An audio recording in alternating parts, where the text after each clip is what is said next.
मंडळी नमस्कार. मी प्रसाद दातार. तुम्ही ऐकता माझं मत. मंडळी, धनंजय मुंडे यांनी त्यांच्या पदाचा राजीनामा दिला. अख्ख्या महाराष्ट्राला हे माहीत आहे. का राजीनामा दिला, का द्यावा लागला, काय रामायण महाभारत झालं, हेही सर्वांना माहीत आहे.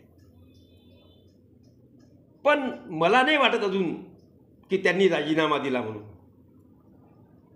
कारण काय मंडळी, मंत्री आणि त्यांनी राजीनामा दिला म्हणजे त्यांना साहजिकच त्यांच्यासाठी किंवा त्यांनी आरक्षित केलेलं जे त्यांचं बंगला असतो, मंत्रालय असते, त्या ठिकाणची त्यांच्या नावाच्या पाट्या किंवा त्यांचा तो बंगला हा त्यांना तातडीनं सोडून द्यावा लागतो. पण मंत्रिपदाचा राजीनामा देऊन जवळपास 1 महिन्याचा कालावधी उलटत असेल तरीसुद्धा अजून धनंजय मुंडेंनी आपला बंगला सोडलेला नाही.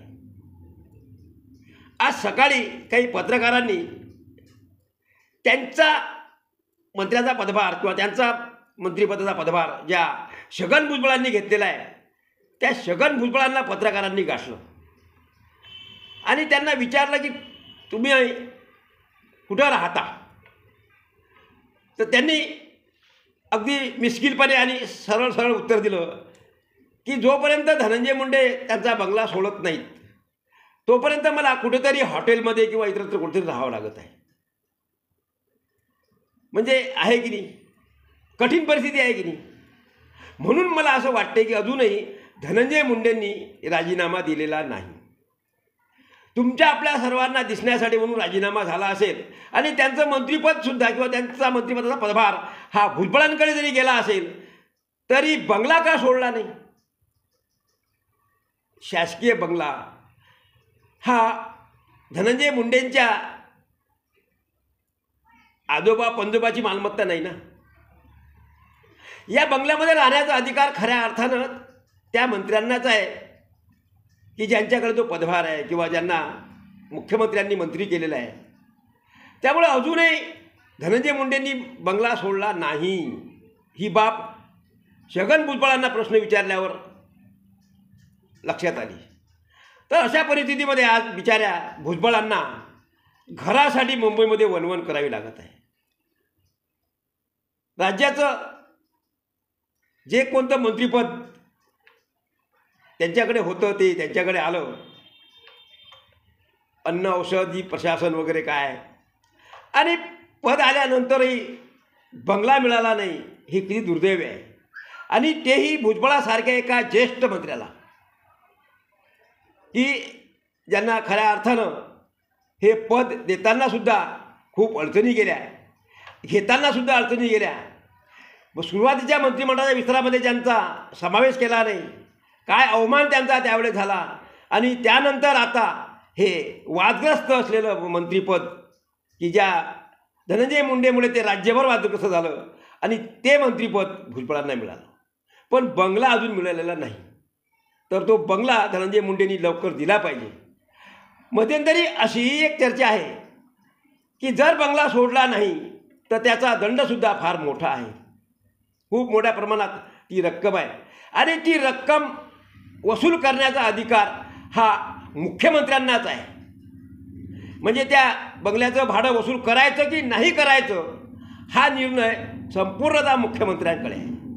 आता राज्याचे मुख्यमंत्री देवेंद्र फडणवीस हे धनंजय मुंडेकडून अजूनपर्यंत त्यांनी बंगला सोडला नाही, म्हणून जे काही लाखो रुपयाचं भाडं त्यांच्यावर बसलेलं आहे हे वसूल करतील की नाही हाही एक प्रश्न आहे. त्यामुळे अशा परिस्थितीत राज्यात आणि मुंबईत देवेंद्र फडणवीस यांची प्रचंड गोची झालेली आहे की त्यांचा मुख्यमंत्री पदाची जी गरिमा आहे तीसुद्धा राष्ट्रवादीच्या मंत्र्यांनी धुळीस मिळवलेली आहे. दुसरीकडे शिंदे सेनेचे मंत्री तर त्याहीपेक्षा धुळीस मिळवत आहेत. काल संजय शिरसाटांनी बोलून पुन्हा मुख्यमंत्र्याची प्रतिमा मलिन केलेली आहे की ज्या मुख्यमंत्र्यांनी स्पष्ट सूचना केल्या होत्या की माध्यमांशी बोलताना विचार करून बोला, जाहीर सभेमध्ये बोलताना तारतम्य ठेवा, पण तरीही विचारपूर्वक आणि तारतम्य न ठेवता शिरसाटांनी जे काही बोलघेवडेपणा केला तो सध्या राज्यभर गाजत आहे की सरकारी तिजोरी जणू आपल्या आजोबा पंजोबाची मालमत्ता आहे. तर दुसरीकडे सरकारी तिजोरी आहे, मग त्याचा उपयोग वाट्यासाठीच आहे. त्याचं काय आहे, तो काय आपल्या बापाचा पैसा आहे काय, अशा पद्धतीचं बोलून त्यांनी सरकारी मालमत्तेचं किंवा सरकारी तिजोरीची किती अवहेलना केलेली आहे हेही दिसून येते. की मला लागला तेवढा निधी मागा, मी कोट्यावधी रुपयाचा निधी तुम्हाला द्यायला तयार आहे, मला काय त्याचं, सरकारचा पैसा आहे, मागेल त्याला देईल. खऱ्या अर्थानं जनतेच्या तिजोरीत किंवा जनता राज्याची तिजोरी भरत असताना ही या तिजोरीचं रक्षण करण्याची जबाबदारी मुख्यमंत्री आणि संबंधित मंत्र्याची असताना या संजय शिरसाटांनी जे वक्तव्य केलं ते निश्चितच त्यांच्या त्या मंत्रिपदाला शोभेसं असं नाही. त्यामुळे निश्चित राज्यात त्यांचीसुद्धा शितू होत असताना राज्याचे मुख्यमंत्री देवेंद्र फडणवीस यांची तर प्रचंड गोची होत आहे. असं वाटते मुख्यमंत्र्यांनी आता किंवा मुख्यमंत्री इतके वैतागलेले दिसतात की त्यांना असं वाटते की एखादा दगड घ्यावा आणि डोक्याला मारून घ्यावा, अशी परिस्थिती सध्या राज्यातील मुख्यमंत्र्यांची या महायुतीतल्या घटक पक्षाच्या आमदारांनी आणलेली आहे. मंडळी, मी माझं मत व्यक्त केलं. आवडलं लाईक करा, शेअर करा. पुन्हा उद्या भेटू. तोपर्यंत नमस्कार.